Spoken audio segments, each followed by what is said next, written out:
Les documents montrent qu'il y avait en réalité la volonté d'utiliser tous les moyens pour envoyer un maximum d'enfants en métropole.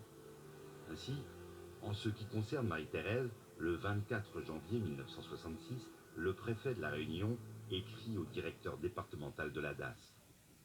Comme suite à votre lettre citée en référence, j'ai l'honneur de vous faire savoir, au cas où vous n'auriez pas déjà été avisé, que le service de la gendarmerie vient de m'informer de ce que la nommée Gaspe Marie-Judith est actuellement domiciliée chez sa mère à Piton-Saint-Leu.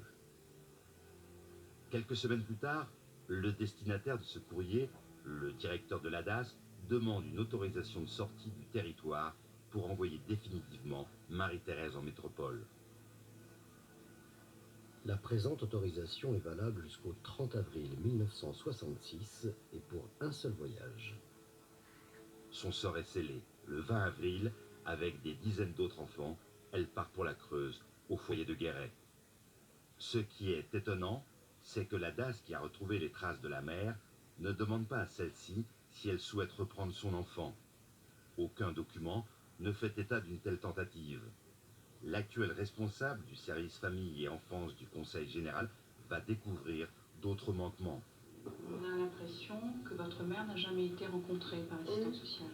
Quand on lit les documents, c'est vraiment cette impression-là que j'ai. Et elle-même, c'est pas elle-même qui dit je ne veux pas l'enfant, c'est toujours la femme. Oui, voilà. Elle est dans une situation de détresse terrible où elle n'est pas accompagnée. Je ne sais pas si elle vous laisse pour vous reprendre après, ce qu'on laisse entendre dans le dossier.